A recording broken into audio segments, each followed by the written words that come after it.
To the light that's known as a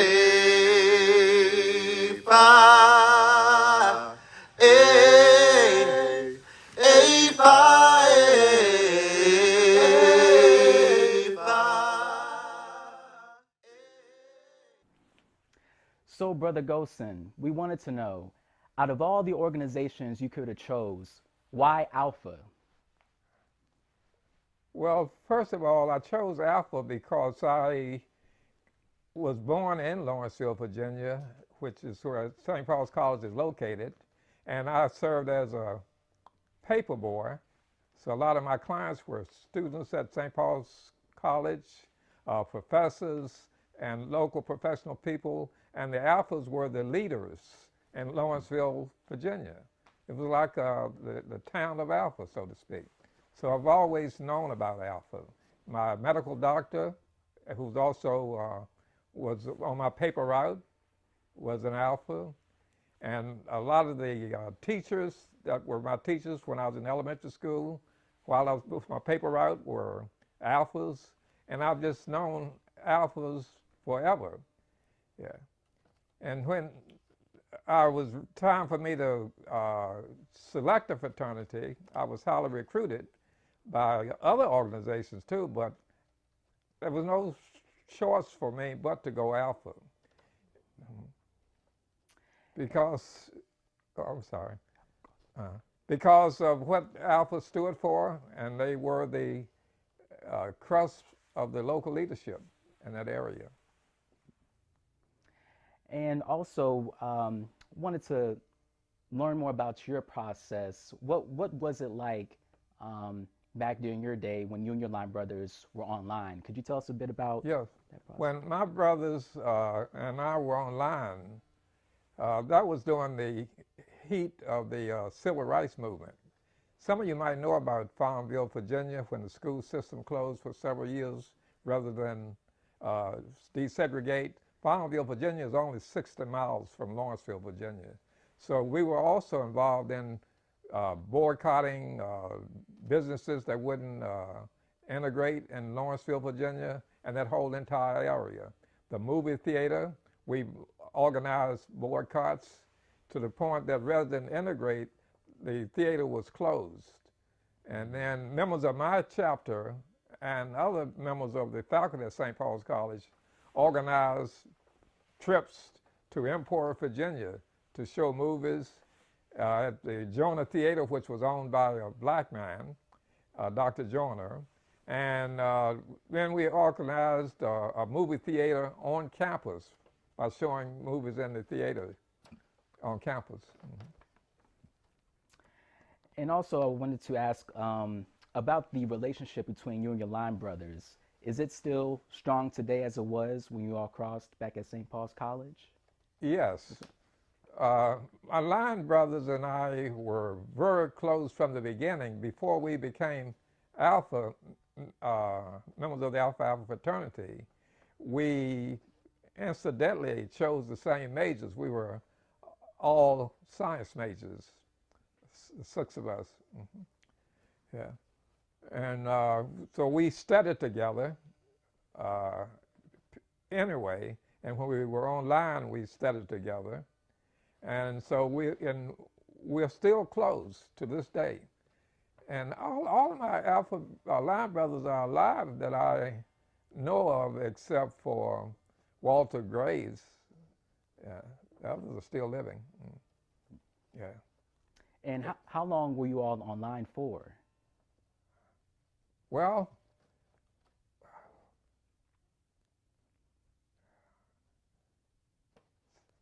let me go back. See, we had the Sphinx Club first.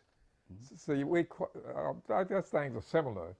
Your freshman year, the end of your first semester, that's when you select a fraternity that you want to join. And if you're an Alpha, you join the Sphinx Club. So you're there, a Sphinx member for the rest of the semester. So actually, that line is, the Hell Week is about a week, but the entire semester, yes. And the line ended December of 1958. That's when I crossed over.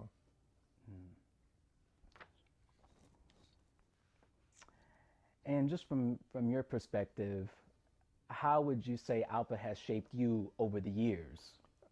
Alpha shaped me over the years uh, because as during the civil rights movement, Alphas were the leaders. Alphas from the college, the dean, students, and even when I started working on my first job in Lawrenceville, Virginia as a teacher of science, the civil rights movement was still going on. And I engaged myself immediately. And incidentally, there was a petition to desegregate the school system in Brunswick County from the superintendent's office down to the custodial staff. And I signed the petition because that's what I believed in. And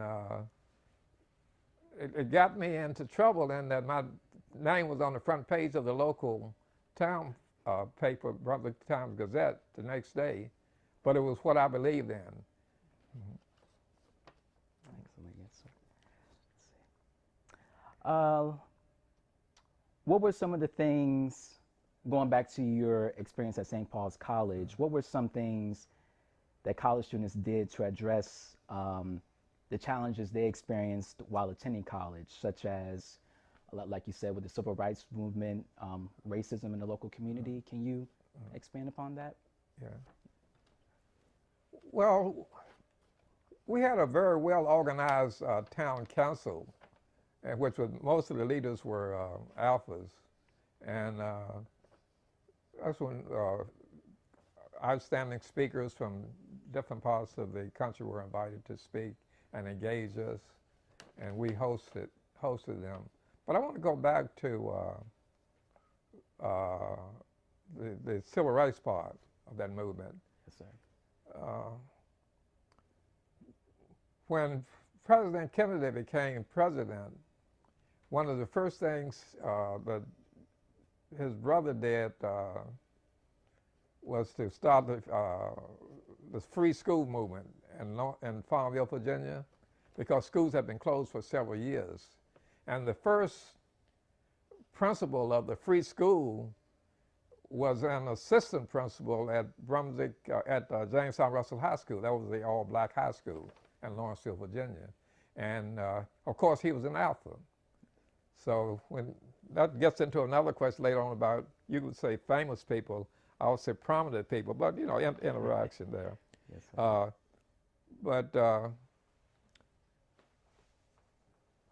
Yeah.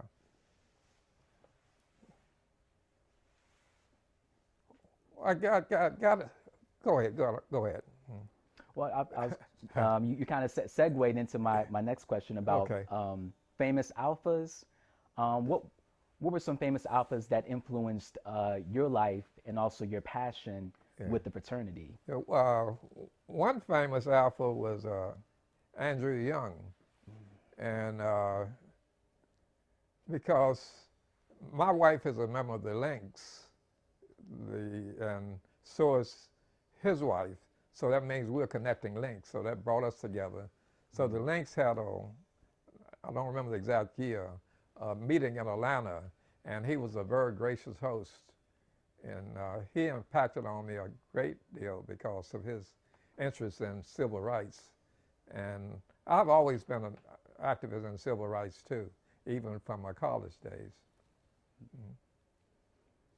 Are there any other famous Alphas that also played a vital role in your service to the fraternity? Yeah. Well, once again, you say famous, I would say prominent. Yes, Well, sir. we can debate that. Dr. Thomas M. Law Yes. was my Alpha brother, Yes, sir. and of course, he was the business dean at St. Paul's College when I was a student, and so he was one of the main leaders of the civil rights movement in Lawrenceville, Virginia. And he incidentally became the president of Virginia State University a little later on. And before that time, he was elected the president of Penn Valley Community College. And yeah. Kind of going back to your experience at St. Paul's College, particularly with your line brothers, could you describe some of your experience walking the yard while online? Well, when I was online, of course, we marched together as a team. Of course, I was proud because although St. Paul's College was a very small college, the Alpha Phi Alpha fraternity was the largest Greek organization on campus, and including the sororities. Yeah, and this all this is going to be repetitive, and this is one of the things that drew me to Alpha was that at the end of each semester, all of the academic averages were posted. And we were always number one academically, including the sororities and fraternities. Yeah. And speaking of the college experience, for today, in today's world, what advice would you give for college students, or even those aspiring to become young members of Xi Alpha Lambda? My advice to college students today is to always be honest, tell the truth, and do what you say you're going to do. Yeah. And in addition to that, be fair, and you can't go wrong. Thank you. And I wanted to go back to one particular area about the challenges, just being an Alpha brother. From your perspective and what you've seen in your lifetime, is there a certain challenge or challenges that you've seen that you had to overcome as a brother of Alpha Phi Alpha? Yes. Challenges that I had to overcome having at more than one level. Undergraduate challenges was money, trying to go to college. Yeah. And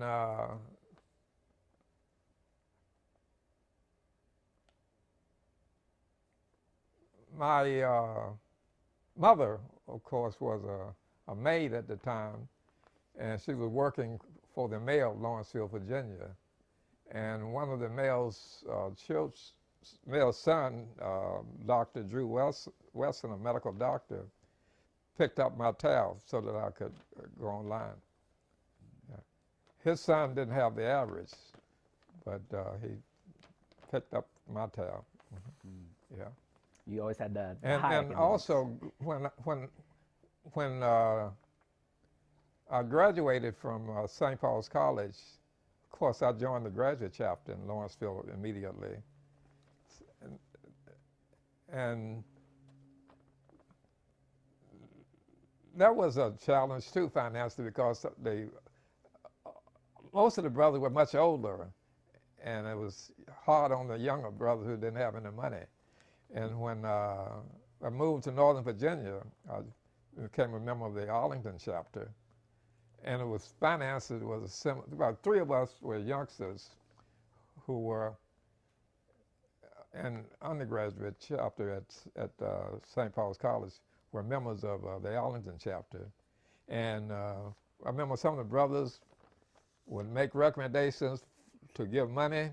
I remember one brother who happened to be an attorney. I recommend that we make a donation of $1,000, and as he's making the recommendation, he's writing a check. Yes, and so there was one brother, older brother, who stood up for the younger guys. Said, "Look, man, you got these young people here. So we're setting a bad example. So let's be patient." And so that changed. So we didn't feel threatened in that regard. Another challenge uh, I was the chair of the scholarship committee, education committee, with Arlington chapter, and the experienced brothers helped deliver it. I was able to pick talent, and the same thing was true with the Xi Alpha Lambda. I was the first chair of the education committee, and Brother Dorsey came to my rescue, and look what he did. Mm-hmm. Yes, sir. Yeah. Yes, sir. And I wanted to dive deeper into the chartering of Xi Alpha Lambda. Back in that day, what specific challenges did you and the other 33 brothers go through to establish Xi Alpha Lambda The Chapter? chartering was an humbling experience being a part of that movement, and I was fortunate to, to have known a number of the people who were involved in the chartering. For example, you all read about Brother Needham Kelly. Yes, sir. See, he's from my high school and hometown. Brother John Hopper, Brother Dr. Haston, my dentist. See, all of us were alphas then, so we were part of that process. And one of my first assignment was to find a place for one of our organizational meetings, which was at the Bluebird Inn Supper Club, which was a black-owned business in Triangle, Virginia. And that'll be in your history anyway. Mm-hmm. Yes, sir. Yeah. But it was a very humbling experience. Yeah. And would you say, well, based off of your perspective, within the past 40 years, have you seen any great positive changes that Xi Alpha Lambda has done? Any Positive outcomes? of what? Xi Alpha Lambda? Oh, well, I'm like Brother Hassan and I, when we get together, he says, let the young guys take over. Oh, you all are doing great. Mm-hmm. And we do, doing great. Yeah. Thank you, sir. Yeah. And I also wanted to ask, any other words of advice or tips you would share with the Brotherhood on how we can continue to enhance the brand of Alpha?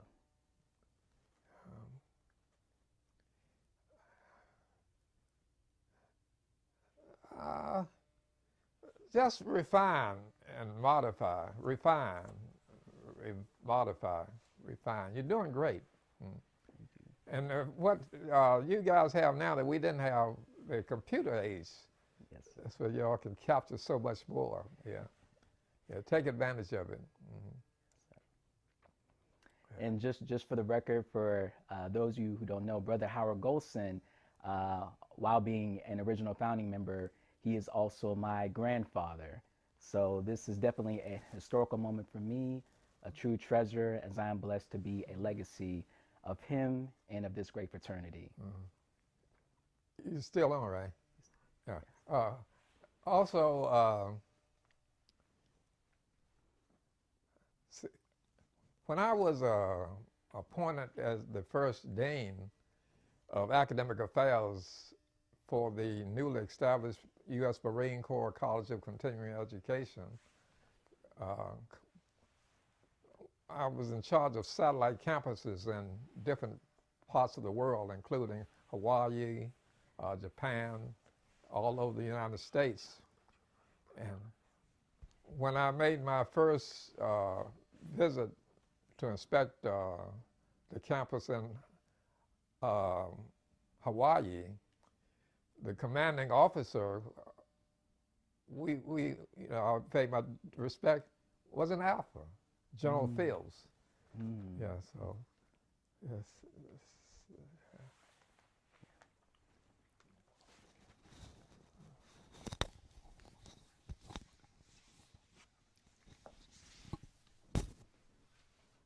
Brother Howard Gholson, I just want to say, as your grandson, I'm very proud.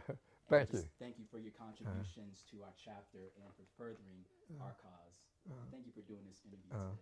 You forgot one other thing about challenges. Another challenge I mentioned, I forgot, was being the dean of pledges for the undergraduate chapter. And